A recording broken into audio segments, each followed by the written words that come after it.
Oi, gente, bem-vindos a mais um vlog. Hoje eu vou começar de modo diferente. Vou começar a contar a história através de algumas fotografias. Essa era a Maraia, a cachorra mais linda que eu já tive. Ela foi literalmente jogada dentro do meu quintal.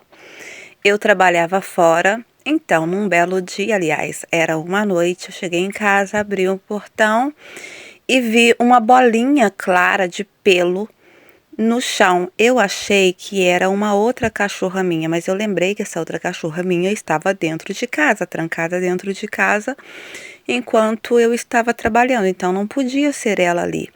Só que depois eu vi também que havia mais uma outra bolinha de pelo do lado dela, que era a Lola. A Lola foi adotada pelo meu primo, ela vive com o meu primo até hoje. Se há um problema de quando nós adotamos cachorros, é que as pessoas pensam que a gente faz isso porque a gente tem muito mais tempo livre ou muito mais dinheiro que elas. Eu já tinha vários cachorros em casa, então já tinha, né, a responsabilidade de cuidar desses cachorros. O tempo já era apertado, o dinheiro, né, também, né, porque o custo é muito alto, mas a pessoa pensa assim, para ela, mais um, mais dois, não vai fazer diferença. E sim, é verdade, faz diferença sim. Às vezes a pessoa, ela não dá conta de cuidar de um ou dois cachorrinhos, mas acha que você pode, além daqueles que você tem, cuidar de mais um ou mais dois ou mais tantos. Na verdade, a pessoa só pega, joga a responsabilidade dela para cima de você. Hoje, se aparecer mais algum aqui, óbvio que eu não vou adotar, não tem mais condição, né? Eu já tenho 6, mas naquela altura eu não resisti. Quando eu vi a Maraia, eu não resisti. Aí depois, por sorte, né, o meu primo ficou com a Lola e a Maraia foi sendo criada aqui por mim, junto com os outros cachorros que eu já tive. É uma cachorra que sempre foi muito, muito sapeca. Claro que vocês já conhecem o Franz Kafka, que é o cachorro que está sempre na maior parte dos meus vídeos. É o meu grudinho, é o que mais me monopoliza. E também devo dizer que ele é o responsável pela maior parte das coisas que acontecem aqui em casa. Pelo menos 90% das coisas que acontecem, eu posso dizer, a culpa é do Franz Kafka. Ele é o protagonista aqui nessa casa. O Franz Kafka, assim como a Mata Hari e os outros irmãozinhos, nasceram debaixo da minha escada. Eu, de repente, um dia qualquer, comecei a ouvir um barulho lá debaixo da minha escada de entrada da casa. Era a Sequinha, a mãe deles, que eu já tinha adotado outros cachorros dela anteriormente, então eu acho que ela pensou assim, essa menina aí gosta de cachorro, ela vai cuidar dos meus filhos. E aí ela veio e pariu os cachorros debaixo da minha escada e eu acabei ficando com eles porque eu não consegui ninguém que adotasse. Aliás, só teve uma, Kira, que foi adotada. Os outros até tinham pessoas que falavam, eu quero sim. Aí eu falei, não, tem que guardar, então, acabar o período da amamentação, que eu entrego, mas aí quando acabava o período da amamentação e que eu tinha que entregar o cachorro para a pessoa já tinha mudado de ideia. E aí, então, eu tive que ficar com os cachorros. Mas eu confesso que em relação ao Franz Kafka, eu escondia ele dos outros, tipo, quando eu queria mostrar os cachorros que estavam para adotar, eu não mostrava o Franz Kafka, porque eu não queria que as pessoas ficassem com ele, porque eu já tinha caído de amores por ele. Então, digamos que o Franz Kafka foi o único cachorro que eu realmente escolhi ter. Porém, né, olha que dedo que eu tenho, né, porque eu escolhi aquele que é o mais bagunceiro, que mais apronta nessa casa. Só que então, voltando a falar da Maraia, eu estava com a castração dela marcada. Era só esperar a data. Só que, tipo, talvez 1 ou 2 semanas, acho que 1 semana antes da data da castração, eu notei que a Maraia estava no cio. E quando a cachorra está no cio, não se pode fazer a castração. Então, a minha única solução era esperar passar essa data e aí depois marcar uma nova castração para ela. Só que enquanto isso, né, tomar todos os cuidados, né? Porque uma cachorra no cio, ela pode engravidar e também ela exala um cheiro que faz com que todos os cachorros queiram vir fornicar com ela. Então, o que eu fiz foi manter a Maraia dentro de casa, não deixei mais ela ir no quintal até passar esse período. O único cachorro macho que eu tinha nessa altura era só mesmo o Franz Kafka, porque nessa época nem o Biagio Antonati ainda não tinha sido adotado. Então, a minha solução era deixar o Franz Kafka no quintal, ele ficava lá junto com a Pandora já estava aqui nessa época. E deixava então a Maraia, a Mata-Hari, né? Deixava aqui dentro de casa porque seria mais seguro, porque se a Maraia fosse para o quintal, podia correr o risco do cheiro dela atrair outros cachorros ou o Franz Kafka mesmo, e aí ela poderia engravidar. Estando comigo dentro de casa o tempo todo e só ficando dentro de casa, seria uma segurança maior para ela.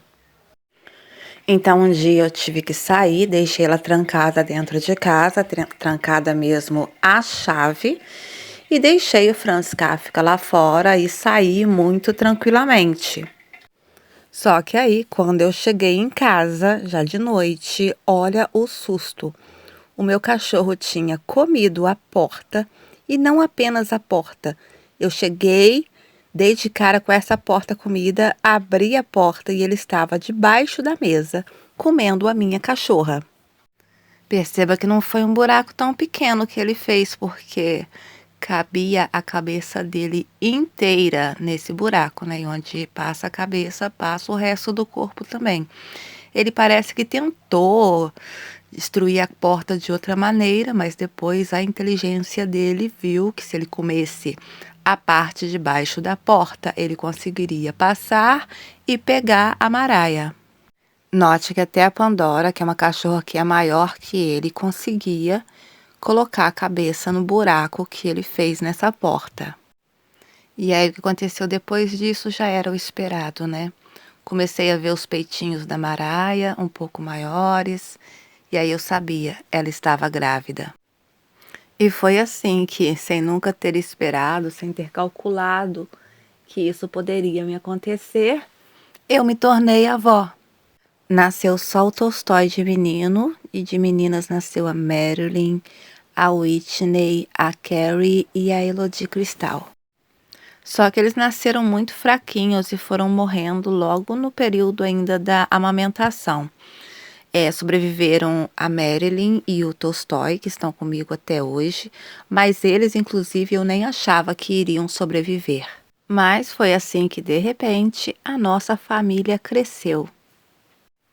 E foi nesse momento também que a minha casa diminuiu, porque eu tive que desocupar um quarto onde estavam muitas das minhas coisas nesse quarto, tive que pegar essas coisas e ir dividindo para os outros cômodos da casa, para que Maraia pudesse ficar lá, né, com todos os seus filhos e pudesse, né, ter um espaço só dela e deles, até porque como eles nasceram muito sensíveis, eu não podia deixá-los, né, correr riscos. Então era bom ter um espaço que fosse só para eles. E aí eu desocupei o quarto inteiro só para ela morar com eles. E antes que me perguntem, sim, depois de alguns meses após o parto, a Maraia, né, levei a Maraia para fazer a castração. Aliás, eu castrei mãe e filha no mesmo dia. Eu já tinha castrado tanto a Pandora quanto a Mata-Hari. Faltava a Maraia. A Marilyn, quando chegou na idade de castrar, né? Porque foi só a Marilyn e o Tolstói que sobreviveram, né? Quando deu a idade da Marilyn já ser possível castrar, eu castrei a Maraia no mesmo dia. Infelizmente eu perdi a Maraia, um dia eu deixei ela no quintal junto com os filhinhos dela e com o Biagio Antonati, que logo de seguida, né, eu adotei. E eu não deixava ela mais muito no quintal, porque ela ficava mais no quarto cuidando dos filhos dela. Nesse dia que eu deixei ela no quintal, não sei o que aconteceu, sei que no dia seguinte ela começou a passar mal e morreu. E é muito triste isso para mim até hoje. Porém, eu posso dizer que ela foi uma excelente mãe no período que ela esteve aqui. Depois, como é óbvio, eu continuei, né, cuidando dos filhos dela, da Marilyn e do Tolstói, que vivem no mesmo quarto até hoje.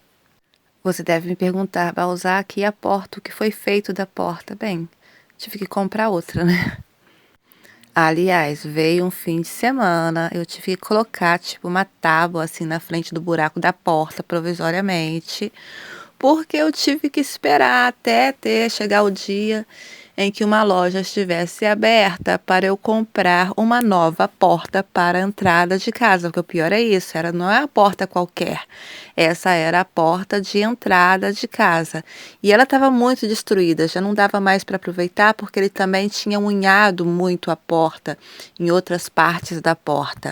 Mas a parte boa de ter sido obrigada a comprar uma porta nova foi que eu decidi fazer arte nela. Eu comprei uma porta de madeira super sem graça e comum, e então decidi brincar um pouco. Para que eu vou ter uma coisa igual se eu posso fazer uma coisa diferente? Para mim isso é muito importante. Eu não gosto de coisa assim muito padrão, muito igualzinho. Eu gosto que as coisas tenham a minha marca, tenham a minha história e tenham o meu sentimento ali envolvido. Eu já expliquei em outro vídeo aqui do canal o simbolismo dessa porta para mim, dessa pintura. É sobre as coisas que vão sendo acrescentadas na nossa vida, nas nossas experiências, as nossas aprendizagens, tudo aquilo que vai entrando na nossa vida, que vai mudando a nossa vida, que vai dando valor e sentido. Mas também há partes que não serão nunca pintadas nessa porta, porque ela significa justamente os vazios, as lacunas, os espaços que nunca serão preenchidos e as faltas que certas situações, coisas ou pessoas, ou no caso, essa porta surgiu porque o Franz Kafka destruiu para poder pegar a Maraia. Agora eu não tenho mais a Maraia. E o espaço dela, por mais que eu tenha outros cachorros para cuidar, o espaço daqueles que se foram nunca será preenchido. Aqui, Maraia. Aqui, Maraia. E então, como já tem 7 anos, uns 7 anos que eu pintei essa porta e ela nunca foi envernizada, então ela estava bastante suja, com bastante problema. E daí eu decidi, por esses dias, dar uma renovadinha nela. Aqui estamos no tempo atual. Eu mostrei agora há pouco como essa porta estava 7 anos depois, né? Estava bastante suja. Eu até acho que demorou bastante para ela ficar nesse estado, mas eu tentei limpar até com uma escovinha de dente, esfregar, não saiu. Então o que é que eu fiz recentemente? Eu pintei novamente aquelas partes que estavam, né, que eu tentei limpar, que eu tentei esfregar, que eu tentei passar produto e não saía sujeira. Então eu pintei novamente, principalmente esses brancos, né, que estavam muito encardidos. Só que eu cometi um erro que foi o seguinte, eu tentei passar o verniz tingidor porque eu achei que talvez eu ia gostar do aspecto envelhecido, porque geralmente eu gosto das coisas com aspecto envelhecido, aspecto de velho. Só que eu vi que não, que eu gosto dessa porta exatamente assim, com esse colorido vivo e tal, com essas partes sem pintar, mas com essas manchas. Eu gosto assim, é assim que eu gosto, né? Eu sou esquisita, já falei que eu sou. Então, aí ficou só essa parte assim, né? Com o verniz tingidor. Depois eu até passei o verniz claro em algumas partes aqui, né? Dá pra ver um pouquinho do brilho, né? Que eu já passei o verniz, que aí eu vi que eu gostei mais, né? Do verniz realmente da cor natural. E aí, para não ficar uma coisa estranha, eu decidi o seguinte, que eu vou circular a porta com o verniz tingidor. Nessa parte aqui da chave, essas 2 fileiras aqui, eu também vou colocar o verniz tingidor. E nas outras partes vou manter esse tom claro. É a arte transformando a arte através de um erro. Então a gente acaba transformando, mas as coisas são assim, né? Na natureza nada se perde, tudo se transforma e é isso que a gente vai fazendo. A gente vai dando um outro uso às coisas, a gente vai transformando as coisas. E tem criança que tá pulando em cima de mim aqui enquanto eu estou falando.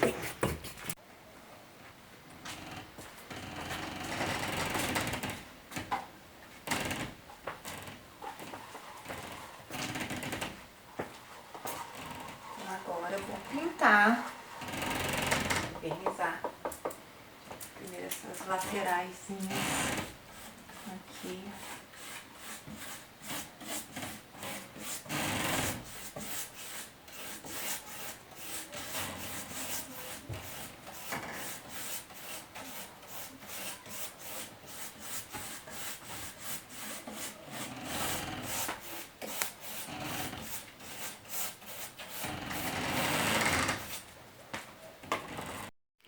Bem, gente, agora eu acelerei o vídeo em 22 ou 25 vezes, não sei, porque nesse momento sou só eu invernizando, né, essas coisas.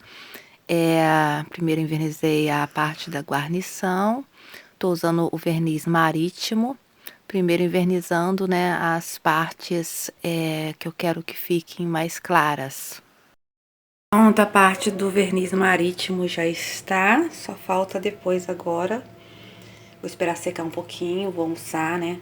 Depois do almoço eu vou passar o verniz tingidor naquelas partes que eu falei. E agora, gente, já tá sequinha já. E eu vou pintar a parte que eu falei que vai ser com o verniz tingidor. E mais uma vez eu acelerando o vídeo porque sou só eu fazendo essa pintura com o verniz tingidor. E é assim também que eu vou passando, né, este meu domingo.